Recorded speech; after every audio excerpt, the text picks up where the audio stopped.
దేవుని స్తోత్రం. క్రీస్తునందు దేవుని బిడ్డలారా, ఉదయకాలమున ప్రభువైన యేసుక్రీస్తు వారి శ్రేష్టమైన నామమున మీ అందరికీ శుభాభివందనాలు తెలియజేస్తున్నాను. శ్రేష్టమైన ధన్యత దేవుడు మనకిచ్చాడు.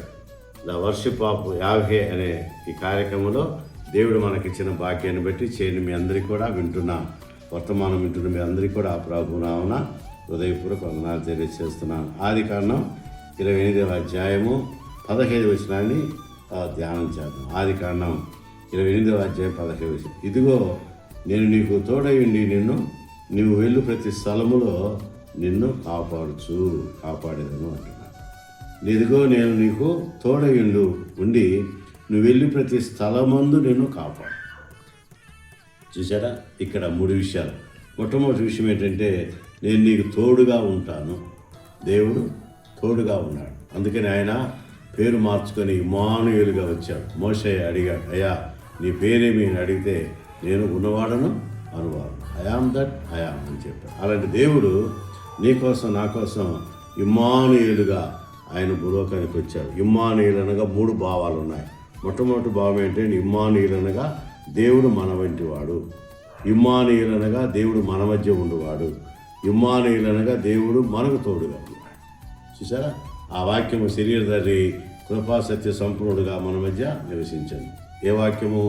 ఆదిలో ఉన్న వాక్యం, దేవుని యొద్ద ఉన్న వాక్యం, దేవుడే ఉన్న వాక్యం. వాక్యమును గ్రీకు భాషలో లోగాస్ అంటారు. లోగాస్ అనగా ఆయన దేవుడై ఉన్నాడన్న విషయాన్ని దేవుని బిడ్డలకు జ్ఞాపకం చేసుకున్నాం. కనుక ఆయన మనకు తోడుగా ఉంటాడు. రెండవది, నువ్వు వెళ్ళి ప్రతి స్థలములో నిన్ను కాపాడతాడు. కనుక ఆయన కాపాడే దేవుడు. ఇశ్రాయేలును కాపాడేవాడు కొనకడు, నిద్రపోడు. యెహోవాయే నిన్ను కాపాడేవాడు. ఆయన కొనకక నిద్రపోక కాపాడే దేవుడని దేవుని బిడ్డలకు జ్ఞాపకం చేసుకుంది. అందుకనే ఆయన నిన్ను కాపాడువాడు. కాపరి ఆయనే.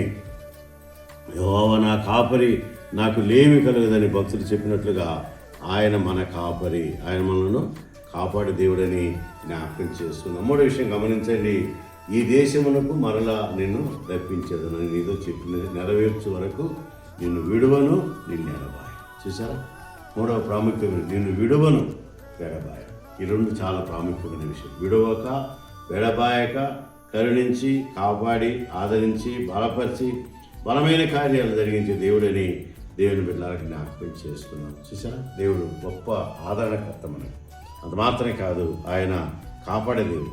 అంత మాత్రమే కాదు, తోడుగా ఉంటాడు. అంత మాత్రమే కాదు, ఆయన నిన్ను విడువక, ఎడబాయక, కరుణించి, కాపాడి, ఆదరించే దేవుడు. నిన్ను విడువను, నిన్ను ఎడబాయ. నిబ్బరం కలిగి ధైర్యంగా ఉండమని దేవుని యొక్క వాక్కుమంచు. అందుకని యెహోషువ గ్రంథం గమనిస్తే 1వ అధ్యాయం 9వ వచనం చూస్తే, నిబ్బరం కలిగి ధైర్యంగా ఉండము, భయపడకము, జడియకము, నీవు నడుచు మార్గం అంతటిలో నీ దేవుని యెహోవా నీకు తోడై ఉంటాడు. చూసారా, నీవు నడిచే మార్గం అంతటిలో దేవుని యెహోవా నీకు తోడుగా ఉంటాడు.